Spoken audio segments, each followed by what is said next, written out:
Well, hi, I've not talked to you all in this way live from this office in a while. It's been that kind of start to the new year, and it's been hard to get down here, to be quite honest, but it's been quite a time. And it's hard to explain, but the spirit in the church is really moving. And I made a comment to my bride this morning that I feel like a lot of the growth we're having right now is growth in depth, which is really good to see.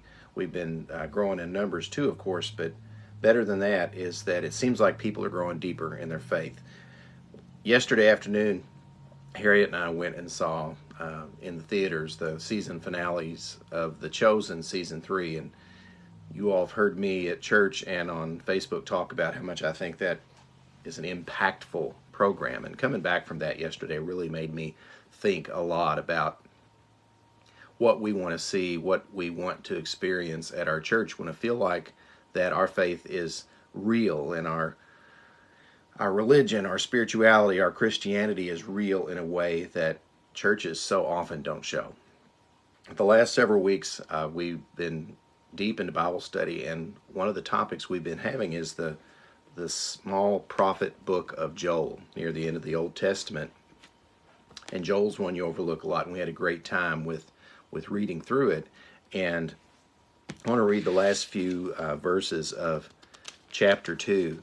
They speak so much about God's plan for us in the future. There's a whole bunch in the book of Joel about the day of the Lord, when the Lord will come and prevail, and everything that we see that we worry so much about and fret about and don't like about this world right now, well, he'll take care of things in his way.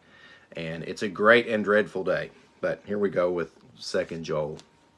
I've been saying this a lot lately, this scripture. It says, "And afterward I will pour out my spirit on all people. Your sons and daughters will prophesy. Your old men will dream dreams. Your young men will see visions. Even on my servants, both men and women, I will pour out my spirit in those days. I will show wonders in the heavens and on the earth, blood and fire and billows of smoke. The sun will be turned to darkness and the moon to blood before the coming of the great and dreadful day of the Lord. And everyone who calls on the name of the Lord will be saved. For on Mount Zion and in Jerusalem there will be deliverance, as the Lord has said, even among the survivors whom the Lord calls." It's strange timing and crazy timing and God's timing that we've been discussing that book up until the last few weeks. We've moved on to Paul's letters to the Thessalonians now, but we had a death in the church family a couple of weeks ago, and a funeral that took place here, and visitation and meals and all that. And somehow out of those ashes, a death of someone that's in our church family, hadn't been around the chapel in a while, but neighbor and friend and loved one of the church family. When they passed away, it shook a lot of folks and a lot of us about what we believe, what we participate in.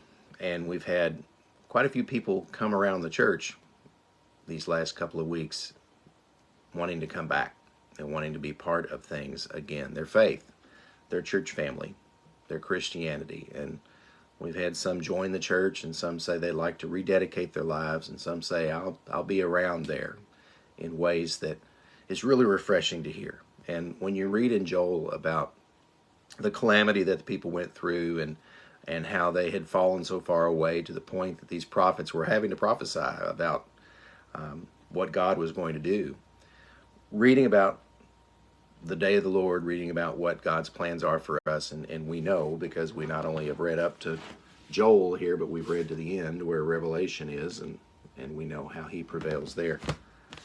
There's a spirit a-moving at Drennon, and we want you all to be part of that. If your spirit's moving at your church and you feel that same way and confirming how I've been describing here today, keep going in your church, doing that with your church family, whatever chapel or building or schoolhouse or home that you meet in. Great. Do that there as long as this Bible is preached and that spirit is in charge of what's going on there. But if you're watching this and you're thinking, I don't know about that. I'm not experiencing that. I feel stale. I feel bored. I feel disconnected. I feel mad. I feel sad. I feel hurt. Come see us. There's something going on at Drennon, And I think what's going on is that we're surrendering more to God. That's what I'm talking about with that depth that I mentioned to my wife this morning. Hard to explain, hard to wrap it up neatly with a bow, but it's there. Come talk with some people here about it. We meet at 11 on Sundays, of course. Sometimes we have Sunday school before that or choir. We meet Wednesday nights at 6, and that's where a real core conversation happens. We have a meal and we have a study, and it's great.